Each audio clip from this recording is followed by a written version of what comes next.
I want to give a brief introduction to the Dharma Shastras, which we have discussed before. And then my goal is to talk about the foremost of all the Dharma Shastra, which is Manusmriti. Some of the points in Manusmriti may not be applicable to our time period. We will try to skip them or kind of negotiate over them. But that will be the main point, because it's one of the most organized Dharma Shastra texts and is considered still the foremost authority, and everything is just based on a modification of only the Manusmriti, whatever the other Smritis have come in the time period. So with that said, I want to start with the famous things, the Shruti and Smriti. When we talk about Adi Shankara, we say Shruti, Smriti, Purananam, Alayam, Karunalayam, Namami Bhagavat Padam, Shankaram, Loka Shankaram, Shruti, Smriti, Purananam. So those kind of form the basis of our Hindu traditions, the Shrutis, the Smritis, and the Puranas. So I'm going to quote briefly from a nice write-up on Smritis by Swami Shivananda. Shivananda was a great sannyasi and scholar who was actually a doctor turned sannyasi, and he was actually the one who gave the sannyasa diksha to Swami Chinmayananda. So he's kind of, and his ashrams are still there in Rishikesh and the areas, and he has written things nicely in English. I want to just briefly a few quotes from his introduction to Smritis, and then we will slowly get into our topics. So he says, Shruti and Smriti are the two authoritative sources of Hinduism. Shruti literally means what is heard, and Smriti means what is remembered. Shruti is revelation, and Smriti is tradition. Shruti is direct experiences. Great rishis have recorded these eternal truths, and these constitute the Vedas, and they are the primary authority. Even Manu himself says, Vedo Dharmo Akila Moolam, which is the root of all Dharma is only the Vedas. And then Smriti is a recollection of the experience, hence it is secondary authority. So whatever is in the Shruti is primary authority. Whatever comes in the Smriti, which is the remembered, is the secondary authority. And there is also a statement, if there is a conflict between Shruti and Smriti, Shruti has to be given priority than Smriti. If Shruti says something, do like this, and for the same thing Smriti says, do like this, then you should always take only what the Shruti says and not the Smriti says. And having said that, there is 5 levels of, so because Lord Krishna clearly says in the Bhagavad Gita that Karya Vyavasthitau, Arjuna, look at the Shastras and decide how things have to be done and which have to be avoided. Because we believe in our Hindu religion, taking care of the body is only one part of the issue. The other issue is we basically have to evolve in the soul aspect also. So the soul also has to slowly, gradually evolve to reach the next level or to go to the stage of mukti. Because if you look at the same thing which is quoted, what is the whole purpose of the Smritis is, the object of the Smriti is to purify the heart of man and take him gradually to the supreme abode of immortality and make him perfect and free. So the whole ultimate goal of Smritis is to attain purification. And the Atma itself is always pure, Nityam Shuddham. But all we need is there are some layers of which we have created over several janmas, which is preventing us getting the Atma Jnanam, and so those layers of dirt have to be removed, sometimes even in several lives, for us to experience the spiritual experience, to get the spiritual experience of the Brahman knowledge. So the role of Smriti is to slowly prepare you to attain that state of immortality. And now coming to that, how can you purify yourself? So Lord Krishna says, use the Shastras. And we said the Shastras are used to purify and gradually evolve. So what are the sources of these Shastras? Like what should we rely upon? And we already talked about Shruti as the primary importance. If there is Vedas and whatever the Vedas says, that is the primary authority. But number one, Vedas are so infinite and not everybody is even qualified to read the Vedas. So what Veda says may not be applicable for day-to-day easy use. There are many sporadic things, do Sandhya Vandanam, Matrudeva Bhava, Pitrudeva Bhava, everything is there, but it is not in one place. It's kind of scattered in several areas of the Vedas. So it is very difficult to use the Veda itself as the source for a day-to-day procedures. So the next thing which comes is the Smritis or the Dharma Shastras, which has been given by the rishis during various times. And this Smritis is the one thing which also is flexible. Shruti is inflexible. Whatever the Shruti says is always the same, whether it is said in Krita Yuga or Treta Yuga or Dwapara Yuga or Kali Yuga or all these, the Shruti is always the same. There is no change. Whereas the Smriti part can be tailor-made for that particular era. And that is how we have Manusmriti was predominantly for the Krita Yuga, Yagyavaka Smriti was for the Treta Yuga, Shankalikita Smriti for the Dwapara Yuga, and Parashara Smriti for the Kali Yuga. That is how the Smriti. So these Smritis, there are these rishis who come from time to time, like Krishna says, Yada Yada Hi Dharmasya Glanit Bhavati Bharatam Abhyuktana Madharmasya Tadat Manam Srijamyaham. So there is not only the Lord comes in every generation to uplift the Dharma, there are teachers who come to teach Vedanta, but there are also the rishis or the gurus who come to prescribe the moral codes. So both of them are there. So there are some people just come for giving Vedanta knowledge. Some avatars come for promoting bhakti. Some avatars are coming for promoting the Dharma Shastras. So even in the avatars, there is different grades and each one of them a different purpose. So these rishis also come from time to time, and that is exactly what Swami Sivananda also says. The laws for regulating Hindu society from time to time are codified in the Smritis. The Smritis give detailed instructions according to the conditions of time to all classes of men regarding their duties in life. These Smritis vary from time to time. The injunctions and prohibitions of the Smritis are related to the particular social surroundings. So, for example, in Badrinath, you cannot expect somebody to do a homam completely, bare-chested. Whereas in Tamil Nadu, we expect people in where it's hot to do, when they're doing yajnas, to have they can have just open chest or just covered with a small uddariyam and that's it. So the same regulations may not apply even from different areas. And that's why even so, depending upon the time as well as the location, the Smritis have to be tailor-made. And the rishis have given this accordingly. There are 18 Smritis of several other rishis, but the predominant ones are the Manusmriti, the Yagyavaka Smriti, the Parashara Smriti. These are considered the three most important. And there are 15 other Smritis. So there are 18 other Smritis, Vashishta Smriti, Yama Smriti, Daksha Smriti. All these are also there. So Vedas are number 1. The Smritis are number 2. Number 3 is Puranic ideals. So if you don't know Vedas, you don't know Smritis, how do you regulate your life? Puranas, you read Ramayana, you read Mahabharata, you read Vishnu Purana, and there are some ideals mentioned there, how they live their life. If you cannot follow Shruti Smritis, you at least try to imitate like what Lord Rama did to the best of your ability, or what Yudhishthira did, like what is applicable to you. You can follow that. The Puranas and the Puranic heroes are a third source of following what the do's and the don'ts in life. And the fourth criteria is Mahatmas living during your own time period. So Puranas means they have happened several centuries or several thousand years ago. And there are Mahatmas who live during your own time period, like our Bharati Tirtha Swamigal, Kanchi Guru Parampara, or there are all these major gurus. Even Vaishnava gurus are there. So if you don't know anything, they will say, just follow what your guru says. In fact, one of the definition of Acharya itself, one who follows Dharma Shastra, who makes his Shishya also follows Dharma Shastra. That is the definition of Acharya. So basically, if you don't know anything, just follow a good guru, follow what he does in terms of doing things in a systematic way. So that is another source of, doing what to know, the do's and don'ts. And the fifth criteria is your own conscience. So the conscience is only, in Tamil we call conscience as Sakshi, which is witness. It is not a judge. Mahapariva clearly says conscience is only a witness. You cannot use it as a judge. But in rare circumstance, you can use your own conscience. Like mostly now we use everybody now says, I go by my conscience, but conscience is the last. And even for using conscience as a criteria for dharma, it is very clearly stated.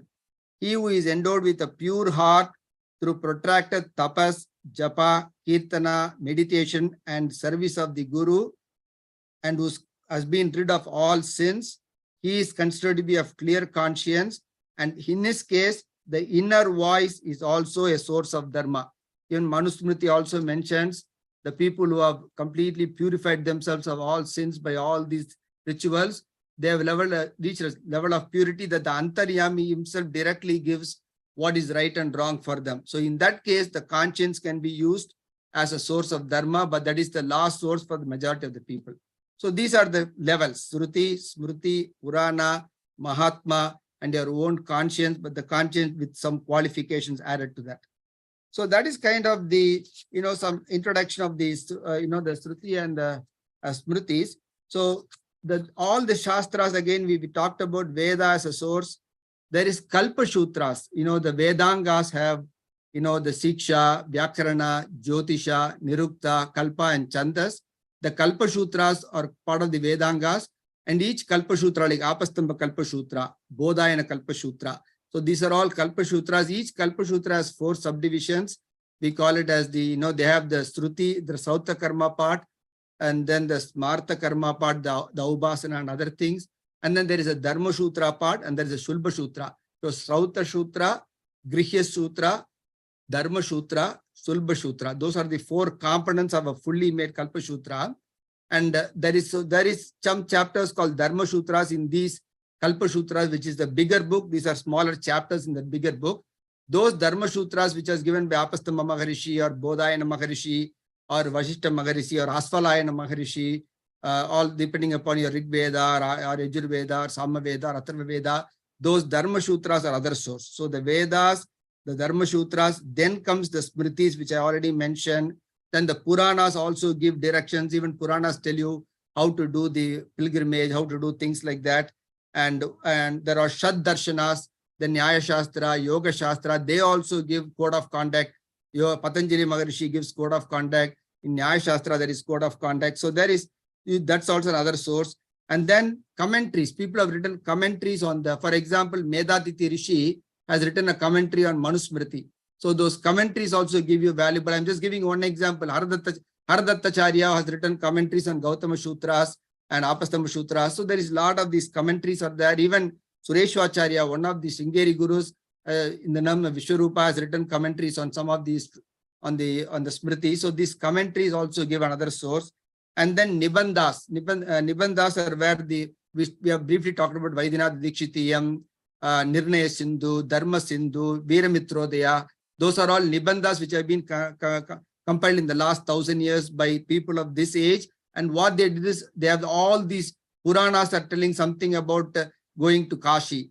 This is telling, Manusmriti is telling the code of Brahmanas. So the Nibandhas try to bring all in one place. What is given in the Vedas, the Puranas, the Sutras, the Smritis. They've tried to bring in one place. It's like an encyclopedia in one place. The Nibandhas, so Nibandhas are, so you don't need to read the Vedas, Smritis and all. If you read the Nibandhas, you'll get all the information mentioned in all these different stories. They're a compilation of material from all the different sources. So there are several Nibandhas, but I gave you examples of Vaidinath Dikshitiyam, Nirnaya Sindhu, Dharma Sindhu, Veeramitrodaya, Smriti Ratnakara. Those are all examples of the Nibandhas. So now coming to our topic. So we thought about, so coming to Manusmriti. So I was trying to give you the scheme of things where the Shastras have evolved and where the Manusmriti comes. And again, I want to make that very clear. Even Swami Sivananda says, it is not possible to follow some of the laws of Manu at the present time. We can follow the spirit and not the letter. Society is advancing. When it advances, it outgrows certain laws which were valid and helpful at a particular stage of its growth. Many new things which were not thought out by the old lawgivers have now come into existence. So it is no use to insist people on following old laws. So Manusmriti, though, holds very good for the general guidelines. Some of the contents of the Manusmriti you might feel controversial for this day and age. So that's exactly what Swami Sivananda is also telling. And that's why even for Kali Yuga, Parasara Smriti is given more importance than Manusmriti. But since Manusmriti is kind of the most basic book and it is well organized and it is the source from which every modification happens. So even to do modification, you need an original source. only from the original, okay, this is not applicable for this age. Again, we don't decide. Rishis who know everything, they are the Sarvagya Rishis are the ones who can make sure that what is appropriate for that time period is there and the other ones are eliminated. So that is something I want to give a disclaimer for Manusmriti when we talk about it. So Manusmriti has 12 chapters and 2,694 verses. So almost 2,700 verses. So it's a huge book, and I can show there's a very nice book we got. It's a whole book is Manusmriti. It has Sanskrit and Tamil, and it basically goes through each sloka and gives the meaning. It has 12 chapters and it has 2,700, almost 2,694. I want to first tell you what are the, if you read any Dharma Shastra book, there are 12 important things which are kind of given in these Dharma Shastra books, and Manusmriti probably talks on most of them. It doesn't talk on Danakanda, Vratakanda, Tirthakanda and all, but the 12 components of the Dharma Shastras are Varnashrama Kanda. It tells you what are the Varnas and Ashramas like Brahmana, Kshatriya, Vaishya, Sudra, Brahmacharya, Grihastha, Vanaprastha, Sannyasa, and what are the duties of each of them. That is given in the Varnashrama Kanda. Then comes Akniga Kanda. Akniga Kanda goes through daily rituals. Morning, what time you wake up? What do you do right after you wake up? All the way down, how do you eat? And when do you go to sleep? All the day-to-day timetable is Akniga Kanda. Then comes Asaucha Kanda. Asaucha means impurity. Like when does a person is considered impure? And what are the criteria for impurity? And then Shuddhi Kanda is how some of the impurities can be overcome. Some impurities are overcome by just time. You have to just isolate yourself, like we call isolation, quarantine in infectious disease. Some Shuddhis will just come only by time, it will get cleared. Some Shuddhi Asauchas you can overcome by some Prayashchittas. So Shuddhi Kanda is number 4. 5 is Shraddha Kanda, which is pretty much dealing with all the ancestral worship, you know, the annual Shraddha, the Masa Tarpanas, everything. 6th is Tithi Nirnaya Kanda. How do you fix Tithis? Avani Avittam, like the Rig Veda Upakarma, Yajur Veda Upakarma. Every year you will see it is not the same date like English date. It is not August 20th every year. It is August 23rd, whatever it is. So how do you decide on these Tithis? What is the criteria? How do you fix the Tithi Nirnaya Kanda? Then Vrata Kanda means how to do some vows. Like for example, people want to fast for something, and there is some guidelines on how to fast. I'm just giving you one simple example. So the Vrata Kanda, there is several other things. Dana Kanda, donation. You want to donate. How do you donate? When to donate? Which will give the maximum benefit? So it's called Dana Kanda. Then called Tirtha Kanda, how to do pilgrimage. Even going for, we routinely go to pilgrimage. We just go in our car, drink coffee on the way to Pittsburgh. From here to there, we stop in the Ohio Turnpike. And then sometimes we don't even wash legs after going to the bathroom. We just go and visit Venkateshwara and come. That is what we are doing now. But there is a procedure even for pilgrimage, which is called Tirtha Kanda, how to go to, if you are going to Kashi, if you are going to Prayag, if you are going to Rameshwara. There is how to do the procedure. There is a protocol, what you have to follow, which is called the Tirtha Kanda. Then Prayashchitta Kanda is you have done some sins.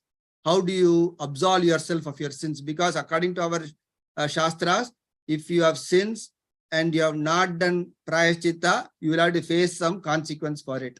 The consequence can be bad health, loss of money, loss of death, premature death, all those consequences are there. So the Prayashchitta Kandas try to absolve you of some sins so that you can mitigate your karmas. Then comes Vyavahara Kanda. Vyavahara Kanda deals with all the laws. Basically, your family is there. You want to divide the property between 4 brothers. This is one simple example. And there is other when somebody commits robbery, how do you punish them? So there are both laws applicable to families, laws applicable to society. These are all like the day-to-day regular. This got nothing to do with your religious practices, but all these things everybody is going to face, all these day-to-day things. You bought a loan from somebody, you did not repay the loan. How do you give justice there? So these are all examples of which comes in the social day-to-day activities, both for family and the society. These all come under Vyavahara Kanda. Vyavahara Kanda is more applicable to the kings because in the older days, the kings are the ones who used to give the justice to the people. So the Vyavahara Kanda, or the king used to appoint somebody on his behalf and that person will give justice. So it's more like that, the social, criminal and civil laws, I can say like that. And the last is Apad Dharma Kanda, which is emergencies. Suddenly there is a war. Suddenly there is famine in the area. There is wildfire and everybody is running out of the place. So there are rules even to follow during the emergency. It's called Apad Dharma Kanda. So Varnashrama Kanda, Aknika Kanda, Asaucha Kanda, Shuddhik Kanda, Shraddha Kanda, Titirniraya Kanda, Vratak Kanda, Danak Kanda, Tirtha Kanda, Prayashchitta Kanda, Vyavahara Kanda, Apad Dharma Kanda. Those are the 12 components of any Dharma Shastra. They should cover all those things. So this is kind of the broad introduction. And now we're coming to Manusmriti. Manusmriti, as I said, has 12 chapters, 2,694 verses. So what are these 12 chapters? I want to just give you a brief summary of these 12 chapters before you actually enter into the Manusmriti itself. The first chapter of Manusmriti deals with creation. So you won't believe there is about 50 to 60 slokas in the first chapter discussing how the entire creation came about.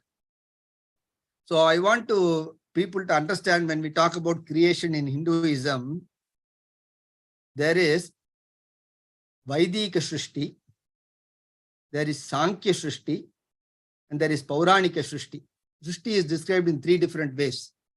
If you look at Vedas, Akashat Vayo, Vayor, Agnihi, Agner, Apaha, Apas, Prithvi. So it is basically the Vaidika Shrishti says there is Atma, and from the Brahman, the Panchabhutas came one by one after another. Akasha, Vayu, Agni, Jala, and Prithvi. And then they did something among themselves and the whole creation came up. So the Vaidika Shrishti always starts only with Panchabhuta, and there is Trivida Shrishti and the Panchikarna Shrishti. Chandogya gives the 3-type modulation, but Adi Shankara extrapolates it using Taittiriya Upanishad to 5 Panchikarana Shrishti. So basically, that is Vaidika Shrishti.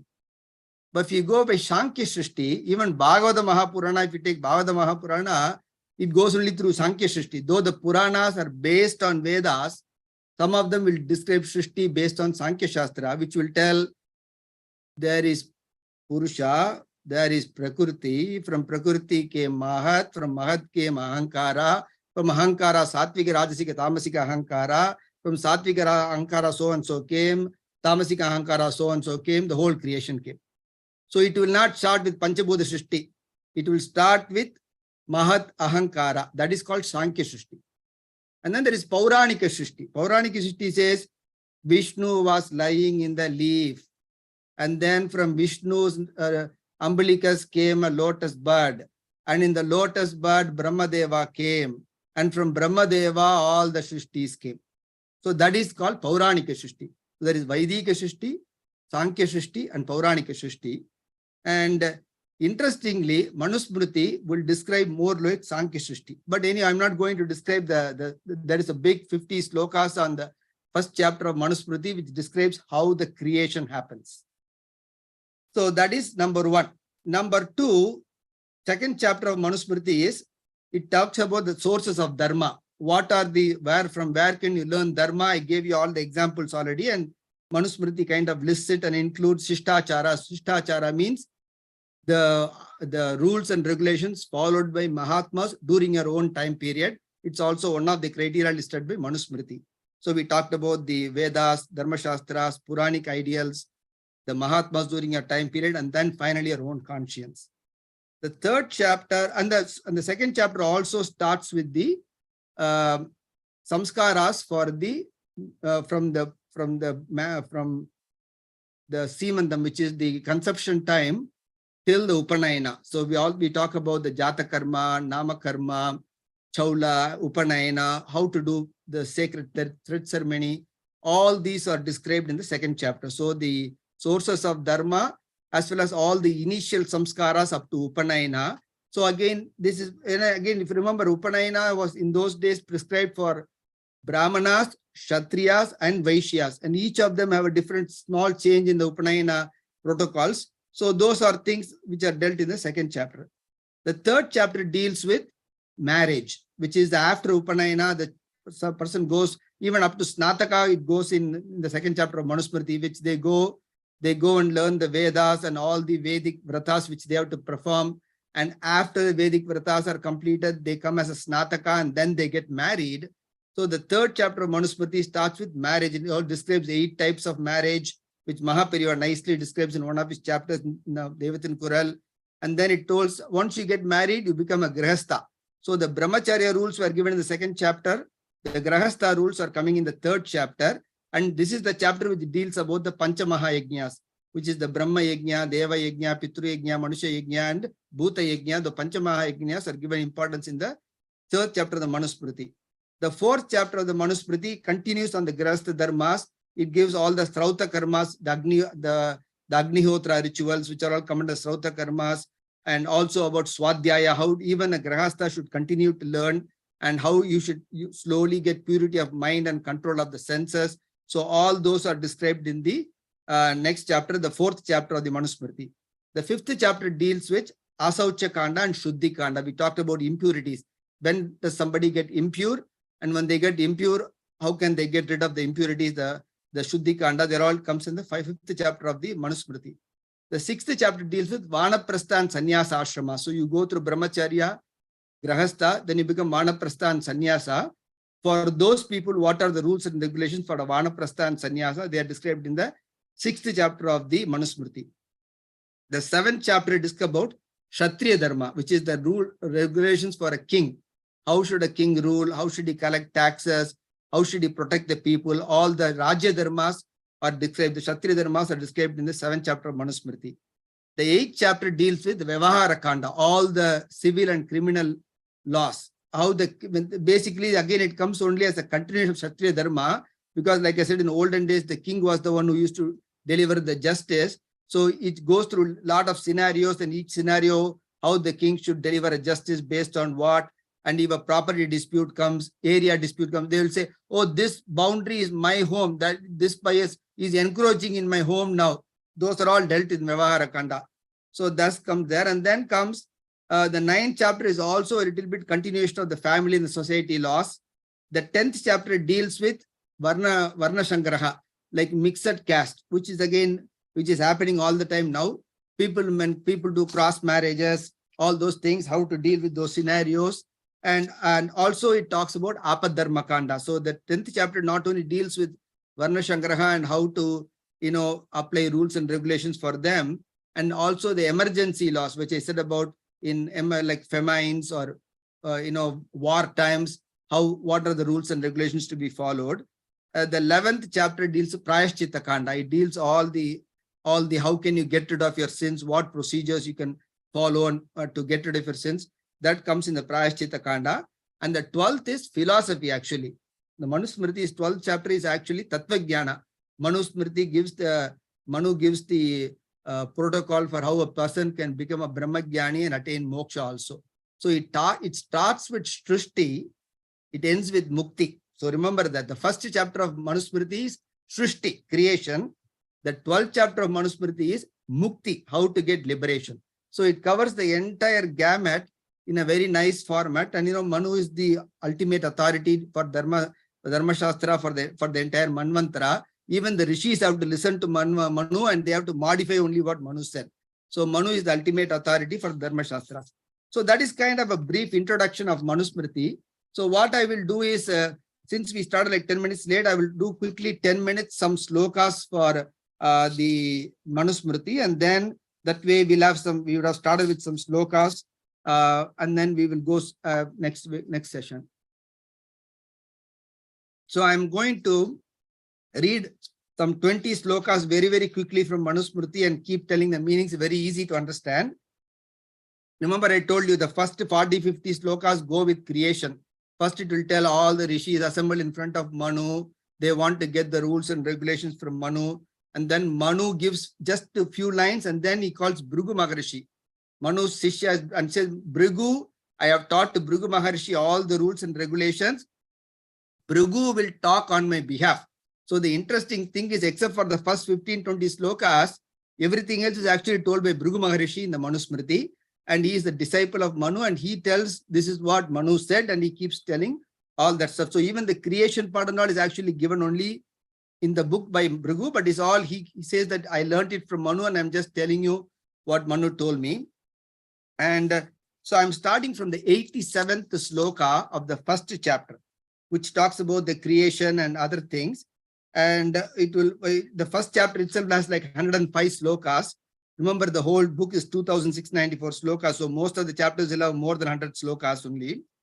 And Sarvasyasitu Sargasya Guptyartam Samahaditihi Mukha Bahur Bhajjana Bridak Karmani Akalpayate.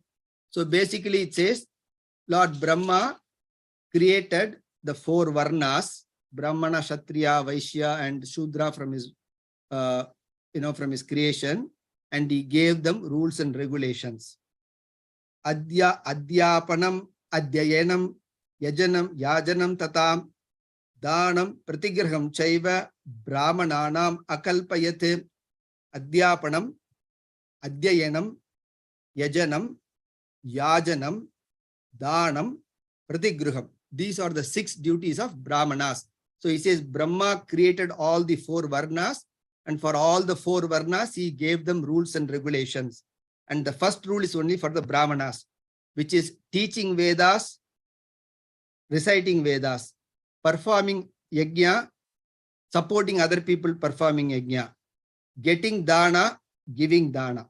So those are the 6 duties prescribed for a Brahmana.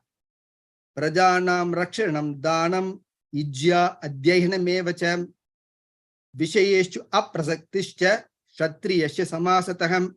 Prajanam rakshanam danam ijya adhyayanam evacha vishayeshu aprasaktischa kshatriyasya samasataha. He says protecting the people, giving donations, ijya, he himself performing homas, adhyayanam, learning the Vedas, Vishayeshu aprasaktascha, controlling himself from too much sensual indulgence. Because when Kshatriyas have power and money, you always want to do parties and enjoyment. He says controlling the senses, not too much indulging in parties is another criteria for a Kshatriya. So protecting the people, giving donations, doing homas, learning Vedas, and controlling the senses. These are the main duties of a Kshatriya. Pashunam rakshanam danam ijya adhyayanam vanik padam kushidam cha vaishyasya grushime. He says Pashunam rakshanam danam ijya adhyayanam vanik padam kushidam cha vaishyasya grushime. These are all the duties of a Vaishya. Protecting the cows, giving donation, performing homas, learning Vedas, doing trade, buying and selling things, even giving lending of money, and Grishime, doing agriculture. So these are all the duties of Vaishyas. Ekamevetu Shudrasya Prabhu Karma Samadhishate Etesham Eva Varnanam Sushusham Anusuyayam. Ekamevetu Shudrasya Prabhu Karma Samadhishate Etesham Eva Varnanam Sushushanam Anusuyaya. Sushushanam Anusuyaya means, Sushusha means doing service. Anasuya means without any jealousy. For the Shudras, Brahmadeva gave only one rule. Serve the other 3 people, which is Brahmana, Kshatriya, and Vaishya. Serve whatever they need without any jealousy. That is the only rule for Shudras. Urdvam Naber Madhyataraha Purusha Parikirtitaham Tasman Medya Tamam Twasya Mukha Muktam Swayambhuvam. And then Brahma says, after giving the general guidelines, there are going to be details. This is the broad, remember there is chapter on Vaishya, Kshatriya Dharma itself, there is a big chapter.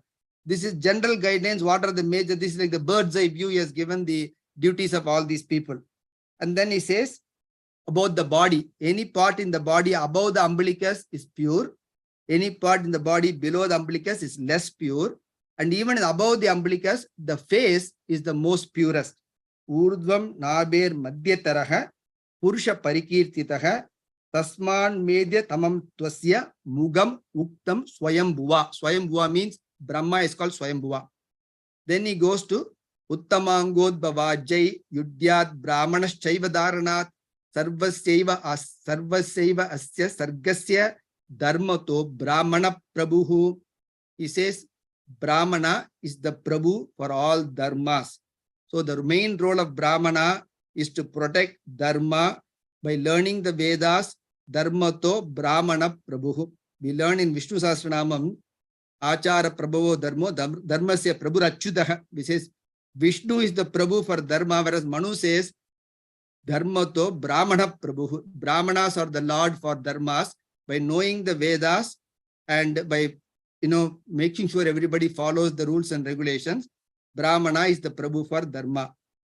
Tamhi swayambhuhu swadas yat tapas tapat adito astrujate havya kavya abhivahyaya sarvasyasya guptaye. Tamhi swayambhuhu swadas yat tapas taptva adito astrujate havya kavya abhivahyaya sarvasya asyacha guptaye. Is very clear. Havya kavya. Havya means hav is given in Deva Yajnas. Kavya means all the offerings in the Pitru ceremonies. You do your after for dead ancestors, you do. Havya is giving for Devas. Kavya is giving for Pitrus. According to Brahma, all these are to be done according to the Brahmins' regulations. So the Brahmins are the ones who have the authority to do the Havya and the Kavya and please the Devas and the Pitrus. Yasya asena sada ashnanti Havyani tridavukasaham Kavyani chaiva pitaraha kim bhutam adhikam tataham. Yasya asena sada ashnanti Havyani tridavukasaham Kavyani chaiva pitaraha kim bhutam adhikam tataham. Basically, the Brahmanas utter the mantras for these Havya and Kavya ceremonies and they give completion to that. What is greater than this? It says, basically, the Manusmriti says the Brahmanas perform the Havya and Kavya offerings using mantras, and by doing these procedures, they give a fulfillment to these procedures. What is greater than that? So basically, he says, all the rituals done by Brahmana is the greatest thing. That is the bottom line he's trying to tell. Bhudanam pranisha shreshta praninam buddhi jivinaham buddhimatsu narashreshta nareshu brahmanam smrutaha.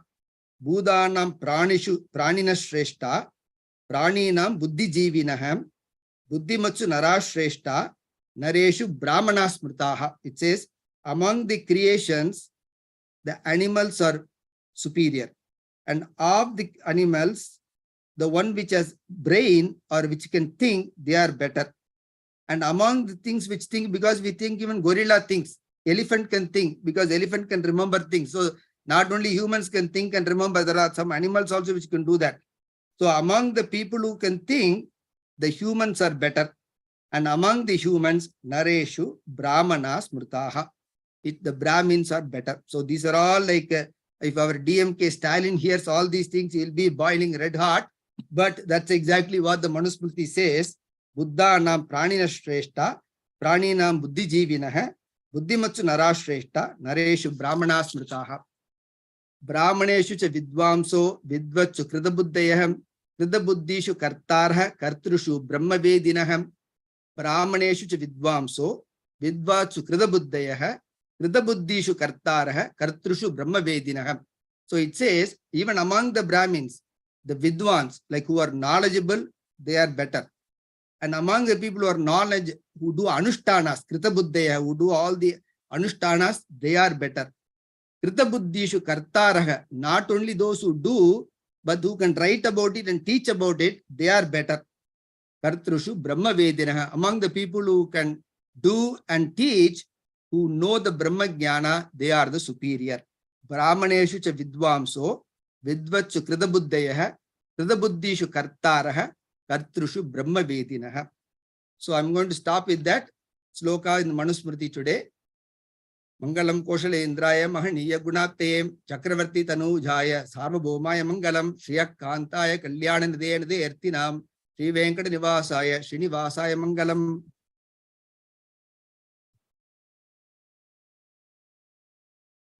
Hari Om, thank you so much, Dr. Jambunathan, for that introduction. I think let's now go to Nyaya Shastra. Padmanabhanji, take it away. Thank you. So can you unshare the screen? Okay. Hari Om. Namaskara. So I think I forgot to tell, actually, this is the Vardhanti celebrations of our Sanatana is going on right now. And especially when you say Karya, we started with Karya, Karya, Prabodha, Karya in the Gita. Actually, the Adi Shankara Stotra, when we are supposed to say tomorrow for the Panchami, which has Karya, Akarya, Prabodhakaya Namaha. So that is the description of Acharya himself, who knows what to be done and what need not be done. That's also, it's a very close relation to what the 4th chapter of Gita is there. And Hari Om, Namaste. So I think I will summarize what we went through in the Nyaya Shastra, and then we'll continue with the rest of the shlokas. So since we are meeting after a long time, I just wanted to recollect and say what we discussed so far. Actually, we have not gone much on that. So we started with the first shloka, and I think we were there before we left. So let me see. You can see my screen, right? Yes, yes. Thank you. Okay. All right. So so basically, what is Nyaya Shastra is, right? So I think among the other darshanas and shastras, and we talked about, Dr. Jambunathan talked about it. But I think in a very simple word, as we wanted to recollect in like 2 minutes or 2 seconds, if you want to say, it is a language to describe our anything that we are interested in it. So we describe an object, and we describe the object with what it is. And we know, because the common language, either English or Sanskritam or any other natural language that we have, has limitations in describing an object, anything that we wanted to see in this world. So that means we cannot say this is undescribable. So Nyaya Shastra does not subscribe to the fact saying that something is not undescribable. Everything has to be described, everything has to be given with a reasoning, and that what it is about. So what it is about is very important as what it is not about. So both we say what an object is about, as well as what it is not about. Because, and what is the advantage of doing that? Because by understanding that object, we established our relationship towards that object. We gain what is called as a true knowledge. So why is the true knowledge important? Because the false knowledge is not going to give us any convincing explanation of what is happening. We need everything. We need to everywhere we see. I need to know what is happening. So when you say what is happening, you need to have a true knowledge of the object. So what is this object? Anything and everything that you see in this world. So basically, you concise together, anything and everything that you see in the world has to be defined clearly with what it is and what it is not, with it, so that we can form a true knowledge. And it's the language of that definition is called the Nyaya Shastra. So this is what we discussed before, and we also discussed on the steps of how to understand an object. What are the things? How do you, when you say an object, how do you define it? What are the false things that come up in the definition? What are the false things that can happen in the definition? So we'll go through all those definition, lakshya, doshas, and all those things. We'll go through that today also.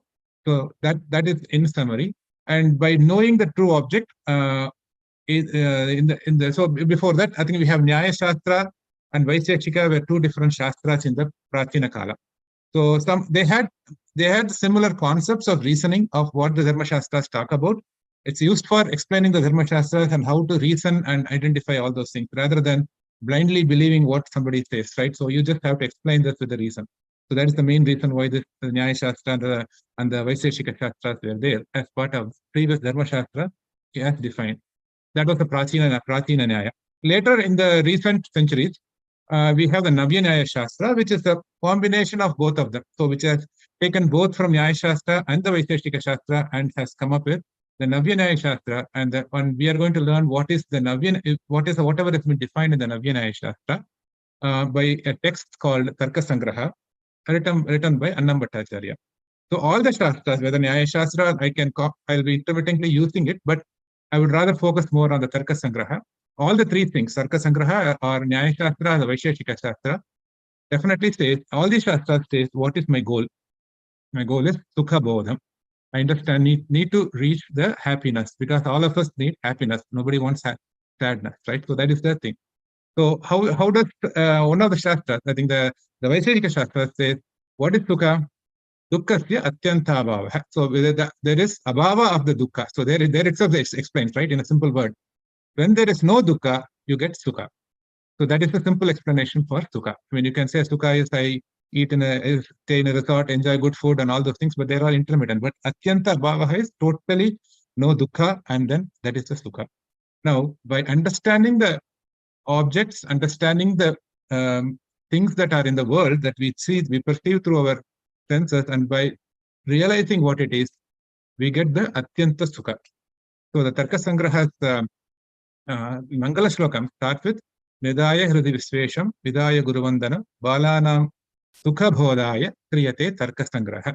So Acharya himself says Balanam Sukha Bodhaya, to the sukha, to the enjoyment of the people. This Tarka Sangraha will be useful. Kriyate Tarka Sangraha. So that is how the shlokas start with it. That being said, and so let's see how this text is structured. So I think we start with that. Okay. So the whole world in this, the whole world that what we see through our experience, Acharya has, the NYAYA Shastra Adhikaris have just brought it up into 7 pieces. So in anything in this world that we see, anything that is there, they all are part of these 7 padarthas. Padarthas means the padasya artha. So 7 different items, or whatever you call it. Let's say. So what are the 7 items? Dravya, Guna, Karma, Samanya, Vishesha, Samavaya, Abhava. So these are the 7 padarthas through which we understand the world. That is rule number. That's the first shloka. That is second shloka actually of the Tarka Sangraha. Basically, the whole it maintains a scheme that represents a satisfactory classification of the worldly things. So let us, with a small example, where does this fit? How do we understand this? Dravya indicates it's a substance. So I think we should go back to your slideshow mode, right? A little better. Yeah. So the substance, right? So let us say it's a flower. Flower has, we see a flower, we call it as a dravya. It's a subject, it's an object. Technically, we can call it as an object. So the guna is a quality. There are 24 types of gunas as defined in the Shastras, but one of the gunas of this flower is, it is red color. There is another guna, which is, it is fragrant smell is there.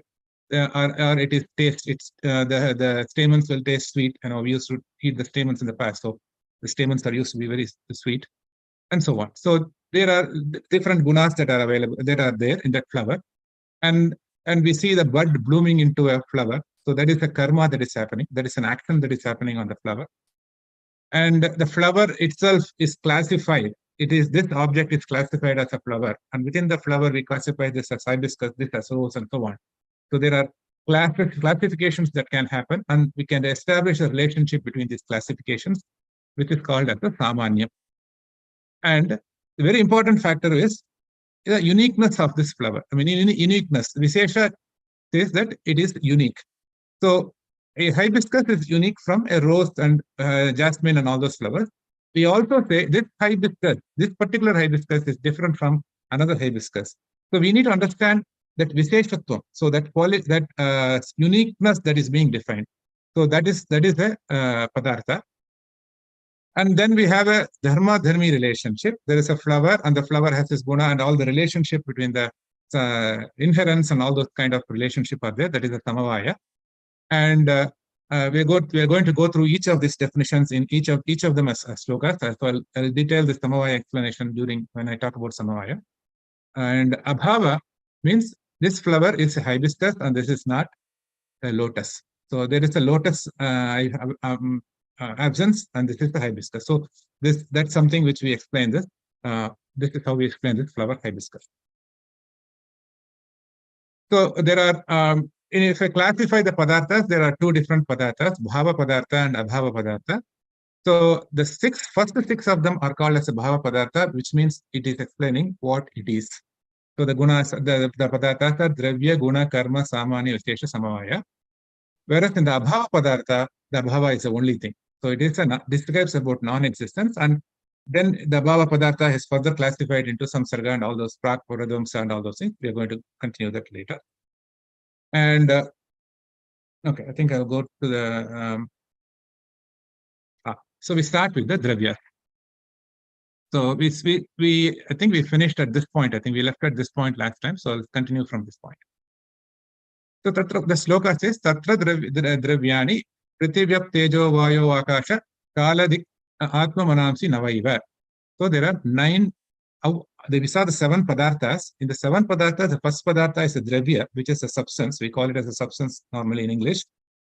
That substance, that padartha, Dravya padartha, is divided into, there are 9 different Dravya padarthas. So what are they? So Prithvi, Apa, Teja, Vayu, Akasha. We know that. There are 5 elements that we know. We are very familiar with it. Besides that, what do we have? Kala, Dik, Atma, and Manas. So these are also called as Dravyas. So the word Eva is used here. So this is something which is more on the Sanskritam side, because the way Eva, because just to make sure that the Nyaya Shastra classifies this clearly, because Mimamsa classifies it in a different way. So that is why Nava Eva it is there. So, but these are the 9 different Dravyas that are there. To understand the world, we need to understand these are the different components. And in the Dravyas also, we have Jada Dravya and Chaitanya Dravya. Jata means it is kind of a stable kind of a thing. The Chaitanya means something which has a consciousness and so on. So out of this, in the Jada Dravya, we have Prithvi, Jalam, Vayu, Tejaha, Akasha, Kala, Dik, and Manaha. And the Chaitanya Dravya is the Atma. So that's the thing. And then we also classify the Dravya into further in a different way also. Murtha and Vibhu. So the Murtha is this. Why I'm classifying this in a couple of things, in a couple of slides for the Dravya itself, is because these words will be used intermittently. The word Murtha and Vibhu and all those things will be used intermittently. So I'll also try to explain when I encounter that word. But just to give a classification on what it is. So for example, any Dravya where some action takes place is a Murtha. It's called as a Murtha Dravya. So Prithvi, Jalam, Vayuhu, Tejaha, Manaha, all these Dravyas have some action or some movement that is happening. In the other Dravyas, the Vibhu Dravyas, we see Akasha Kaladik Manas. We don't, Akasha Kaladik Atma. We don't, okay. We don't see we don't see any movements happening there, but we only see these are the ones which are related to the Murtha Dravyas. So Akasha, Kala, Dik, and all those things are related to the Murtha Dravyas. So there is no action happening in those things. Sorry.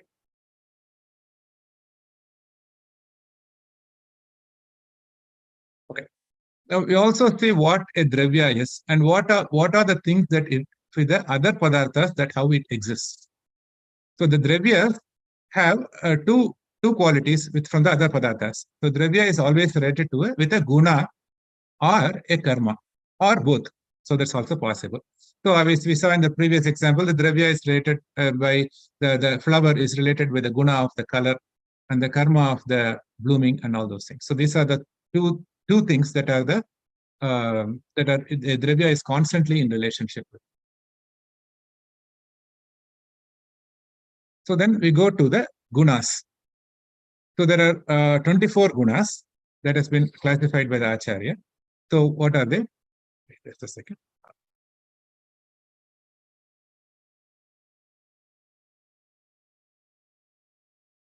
Padmanabhan, you went on mute. I think I pressed the wrong button. Sorry. I saw something flash on that. Yeah.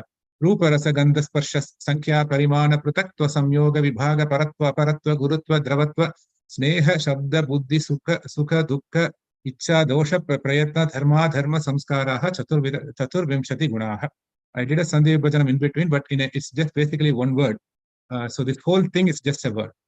So in this case, in the dukkha, dukkhecha, it is there. Dukkha ichcha. So because dukkha ichcha with a sandhi, it becomes dukkhecha. So this is how long a word is. So we have to now dissect this and find out what are the 24 gunas that are available. So basically the Rupa, I'll go to the next slide. So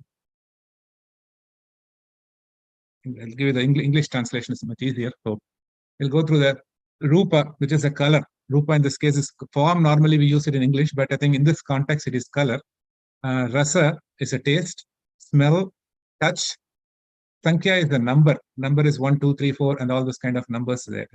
Count of measurement and all those things. Parimana is the measurement in size. Prataktva is a separateness. And Samyoga is a contact that is happening to them. And Vibhaga is disjunction. There's a little difference between Prataktva and Vibhaga. We'll see that later. And Paratva and Aparatva talks about remoteness and nearness. Gurutva is heaviness. Due to the heaviness, something is falling down. So water falls from the falls, or a heavy object falling from them, what we call it as a gravitational activities and so on. Dravatva is a guna where it is fluidity. Sneha is the mixing happens when you mix flour with water and all those things. So moisture is what they call it. That's a guna. Shabda is sound. Buddhi is cognition. Sukha, pleasure. Dukkha is sorrow or pain. Desire. Dosha is aversion. That is what we don't like it and so on. Prayatna is the preparedness. Dharma is the merit. Adharma is the demerit. Dharma, adharma, I think. Samskara is the impression in the memory, what we think about it and how we keep it in the memory and then recollect it and process it later. That kind of a thing is the samskara. So these are the 24 gunas as described by the Tarkasangraha author. Again, dravya is there, and dravya is, we saw what the dravya is. Dravya, guna, karma, all those things are there. They are the padarthas. We saw what a dravya is, and we are seeing what a guna is. We'll see what a karma is. How is karma defined? So there are 5 different classifications for karma, which is ukshepana, apakshepana, akunchana, prasarana, gamana. So these are the 5 different karmas that are there. Like when you throw up something, when that karma is happening, when you throw up something, it is ukshepana. When you throw down something, it's called as apakshepana. When something is contracting, so when the flower dies or something like that, you can see the contraction happening. That is a akunchana. And when a flower blooms or something like that, that's the prasarana. So it is expanding. And gamana, which is most important, which is the movement of from one point to another point. So that is the gamana. Although technically everything is kind of a gamana kriya, but just to classify, the author has given us 5 different kriyas, but indirectly you can see something is everything is related to gamana itself only. So even ukshepana also something is going up and something is going down. Technically it happens, you can argue that way, but I think just for a definition classification sake, we take it as these 5 different karmas there. And then we have the next dravya, which is a samanyam. Samanyam is something which is a class forming condition or a universal generic property is what we call it as.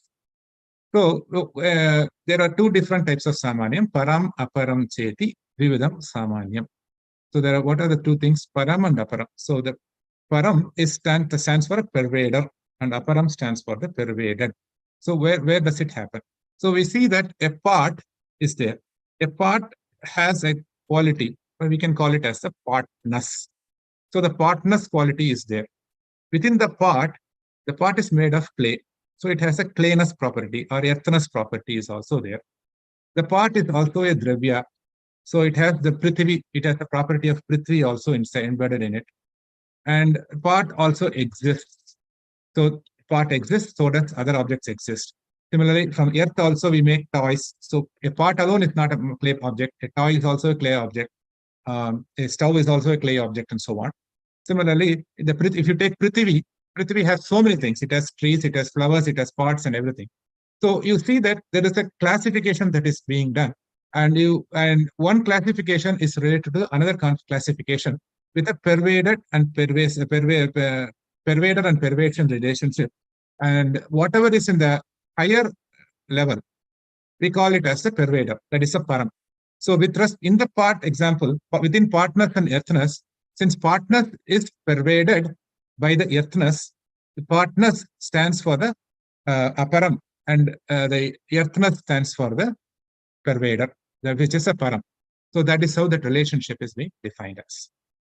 So this is just how in the context of the whole existence, how we can how we narrow down to a particular object, or how we associate with all the other properties, and how we can distinguish this property. This kind of generality rules and class forming rules will help us to identify that.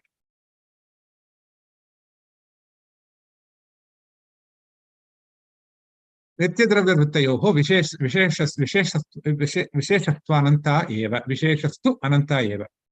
So then the next dravya is the Vishesha. When we say Vishesha, Vishesha means it is making, it's a qualifier, it is identifying a distinguishing factor is what it is. So we say there are multiple things in this object, and out of this, multiple things in this earth, out of this we see clay is there, out of the clay we see pots are there, so we can distinguish very easily. Now we also have to go to the level of distinguishing that this part is different from the other part. So we need to have even that point. So we can even further distinguish within the part what is there. This part is different from this part. So we should be able to differentiate as much possible to the minutest possible level. So that uniqueness of this distinction helps us understand the object more. So this is a particular theory of the Visheshatva. So Visheshatva Ananta Eva. Like this, if you keep doing this, you can have infinite number of Vishesha objects that we come in contact with, that we use to it, and for understanding our own things, we come into contact with infinite number of objects there. So this Vishesha concept is a part of a dravya which is introduced by Vaisheshika Shastra. So that is why it's called Vaisheshika Shastra. The Nyaya Vaisheshika, because the Vishesha is a concept introduced in that Shastra. So that is why this that Shastra is called as the Vaisheshika Shastra. Navya Nyaya follows the Vaisheshika Shastra. It takes things from the Vaisheshika Shastra, it inherits something, and it's using that those objects also. And the next one is the Samavaya. I mean, how are we doing with time? I mean, maybe okay? A few minutes maybe, right? 5:15, 5:20. If you can go around and finish, that may be good. Okay, right? Thank you. That's good. Yeah. I think I'll finish all the dravyas. I think each of them only one slide. So yes. And then we can go with the gunas later. Okay, thank you. So Samavayastu Ekaha Eva. So there is a relationship called, there are two types of relationship which is widely discussed in the Nyaya Shastra. There are two things. There is the relationship between the objects is saying there's a Samavaya Sambandha and there is a Samyoga Sambandha. So what the difference between is, so let us say I am looking at this computer. The relationship between me and the computer at that time is transitional. Then after that, I can look at the wall, I can look at the picture, I can look at anything else. So there is that relationship is only conjunction. Basically, that during that time only that relationship is there between me and that object that I'm seeing. That's called as a Samyoga Sambandha. Then you can also see that my eyes are within me. So that is a part of me. So from the beginning to the end, so these eyes are part of me itself. The faculty of vision is part of me, within me itself. So that is called as an inherent relationship, which is called as a Samavaya Sambandha, which will be always there, which will be, that relationship will be always there. That's called a permanent inherence. So there are this permanent inherence. The sloka says only one thing, the Samavayasu Ekaha Eva, there is only one permanent relationship because we'll have only one relationship. So I have my eye, or if the redness, the apple is red in color, the redness in apple will be there as long as the apple is there. After that apple is thrown away, the whole thing is gone. Or right from the starting point to the end of the life, the apple will be red in color. Something like that. The color is there. So you always have a relationship of the dravya and the guna. So that relationship will be always in a Samavaya Sambandha. Similarly, the dravya and karma during it, when the karma happens, when the flower blooms, that relationship is only during the flowers bloom, that blooming time. So during that time only that relationship will be there in a Samavaya state. It will be always there. That relationship will be constantly there. And between a jati and a vyakti. So you can say there are a lot of flowers. Flowers is a jati of substances. Among that, there is a jasmine is a flower. So there's a subset. So the jasmine flower between this particular jasmine or this particular rose. So there is a relationship between rose and all the roses. So what is that relationship? It's a jati vyakti relationship. So jati is the whole classification, and vyakti is an individual connection. Similarly, avayava avayavi. So avayava Avayavi is the one who owns the whole thing, and avayava is a part. So I can, simple example is, my body is there, I have my hand. I am the avayavi, my hand is the avayava. It is a part of my body. So that relationship will be always there existing. It's in the relationship between me and my hand is a samavaya sambandha. And also the nitya vastu and the vishesha vastu, vishesha. So that happens when you have a nitya vastu, that is one object which is in eternal state, and an object that is created out of that object. And as long as that object exists, that object relationship to the eternal object, to the object that was formed, is in a relationship. It's in a permanent relationship. For maybe we'll take a simple example. A clay is there. From the clay we create the pot. The relationship between clay and pot is a samavaya sambandha. It is therefore until the pot gets destroyed. So that is the nitya vastu and the vishesha vastu example. So that is how that relationships are being defined as a samavaya. The samavaya in the Nyaya Shastra is defined as a dravya. The other one which I talked about was the samyoga. The samyoga is defined as a guna. So although they are, that means a constant. That when you have a constant relationship, it's a dravya. When you have a transitional relationship, it is a guna. So that is how it has been classified. The last one is the abhava. Abhavas chaturvidaha. Pragabhavaha, pradvamsabhavaha, atyanthabhavaha, anyonyabhavaha cheti. So there are 4 types of abhavas that are there. The abhava is the absence. So when you're trying to explain an object, we also say what it is not, right? So there are prakabhava. So prakabhava happens before. So you have a pot and the clay is there. So before the pot was created, when it is in clay state, we see there is an absence of pot, absence of the pot because you have only clay there. So that is the prakabhava. And you have a pot now. Now you go and destroy the pot, it becomes clay. So at this time, it is a destruction happens. So it's a pradvamsa bhava. After that point, the pot does not exist. So what it's basically all of us do, right? Before we are born, our abhava. After our life, our pradvamsa. Before we are born, it's pragabhava. After our life, it is pradvamsa bhava. It's like that. And atyanta bhavaha is an absolute absence, which means there is no part in the ground. Oh, this is not there. When you say that word like, oh, it is not there, it is not present here, that kind of a thing, it is an atyanta bhavaha. And anyonya bhavaha means you're trying to say pot is a cat. No, pot is not a cat. So that is an anyonya bhava. So these are the 4 different abhavas that are defined according to the Nyaya Shastra. And the relationship between these padarthas are, the dravya has a relationship with all the other 6 padarthas. Whereas if you look at guna and karma, they have relationship with samanya, samavaya, and abhavas. And some of them don't even have relationship with other padarthas. And abhava has relationship with all the other padarthas except abhava, because you cannot say abhava of abhava, then it becomes bhava. So that is the one thing that is there. So this is how the relationship has been. Has been summarized. So to summarize, we saw the 7 padarthas only today. The 7 padarthas are the dravya, guna, samavaya, vishesha, karma, bhava. So all these 7 padarthas we saw there, and we'll continue from this in the next session. Thank you, and I think we are open for any questions. Padmanabhanji, I think the book, maybe we want to restate the book which you talked about, the Tarka Sangraha of Annabhatta. If you had that, maybe if anybody. Yeah. So yes, I do. I have a picture of that. Yeah, let me share that. If anybody is interested, you can order it. I got one online. So if that's an interesting thing, that's kind of a good thing to follow as well. So there are 4 books which I probably, most of them I used it. I think I added the 5th book, which I got it from this year, but I didn't include that. So Vidyadhari is from, this is the latest book on Sanskritam. It's fully on the Tarka Sangraha. It's a very good, I think, from Devendra Patelji, and it is a very, very detailed explanation with more examples and everything. The Tarka Pravesha is from the Vaisheshika. It's also in Sanskritam. It is completely on the Kanada Shastra, which is Vaisheshika Shastra. And this is very simple for English. V and Ja, I think this is what Somaji is talking about. Tarka Sangraha of Annambhatta. think Somaji, is it available in Amazon.com or where is it available? I don't know that. So I think if that's you where can- I got it from. I got it from Amazon. Amazon India or Amazon US, because I didn't see that here. So Here only, I think I got the book. No, the book is here okay. with me.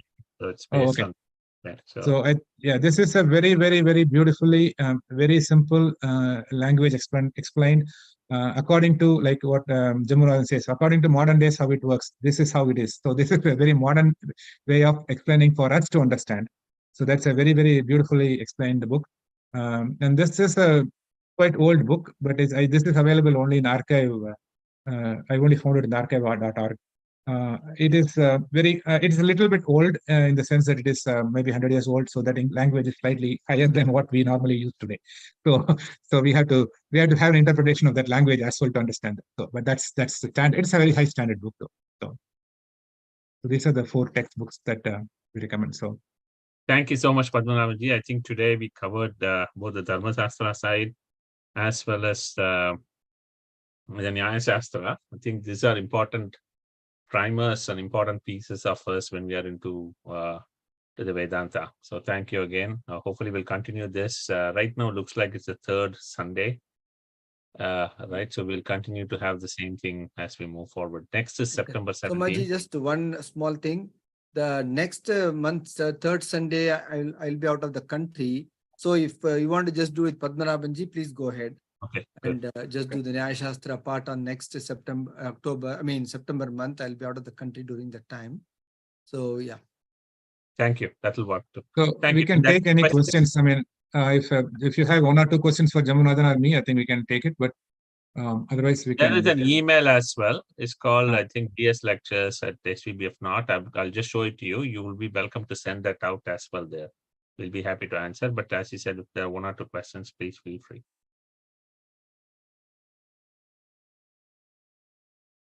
Or if you think it is too complicated, also let me know. I'll try to make it simpler. So thank you. Thank you so much. No, this is good. Thank you for doing that out. Thank you. So let me share it and we'll complete the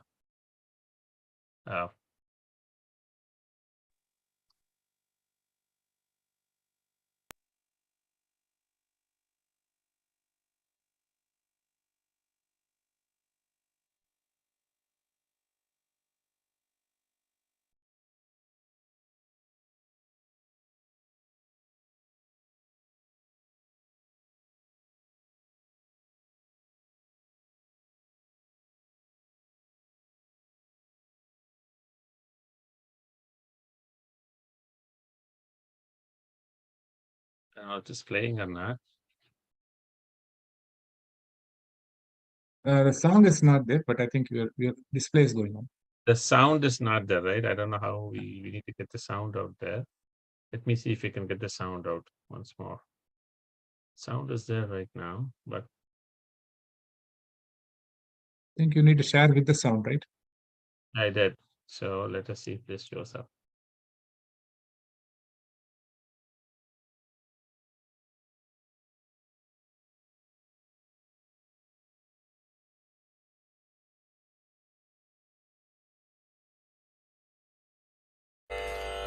मंगलम गुरु श्री चंद्रमौलीश्वर के शक्ति गणपति शारदांबिके शंकराचार्यर के शक्ति गणपति महागणपति शारदांबिके के काल भैरवर के काली दुर्गै के वीर धीर शूर हनुम मारुति चरणतिर्के मल्लिकार्जुनर के செல்வ ஜனார்தனர் கே அம்பா பவானி கம்பத கணபதி சண்டி சாமுண்டி கே ஸ்ரீ கிருஷ்ண பகவான் கே ஸ்ரீ சக்கரவாசினி கே சீதாராம லக்ஷ்மண சகித மாருதி சரணத்திற்கே வித்யாரண்யர் கே विद्याशंकर के वागीश्वरी के वज्रदेग गरुड़ आंजनेयर के श्रीवल्ली देव सेना समेत सुब्रमण्यर के துங்கபத்ரைக்கே ஸ்ருங்கநிவாசினிக்கே ஸ்ருங்கேரி புரியில் நிலைத்திருக்கும் எங்கள் சாரதாம்பிகைக்கே சச்சிதானந்த சிவ அபிநவ நிருசிம்ஹ பாரதிக்கே ஸ்ரீ சந்திரசேகர பாரதி குரு சார்வபௌமருக்கே ஸ்ரீ சந்திரசேகர பாரதி குரு வித்யா தீர்த்தருக்கே ஸ்ரீ சந்திரசேகர பாரதி குரு பாரதி தீர்த்தருக்கே ஸ்ரீ சந்திரசேகர பாரதி குரு விதுஷேகர பாரதிக்கே மங்களம் குரு ஸ்ரீ சந்திரமௌலீஸ்வருக்கே சக்தி கணபதி சாரதாம்பி சங்கராச்சாரியருக்கே சக்தி கணபதி மகாகணபதி சாரதாம்பிகைக்கே ஸ்ருங்கேரி புரியில் நிறைந்திருக்கும் எங்கள் சாரதாம்பிகைக்கே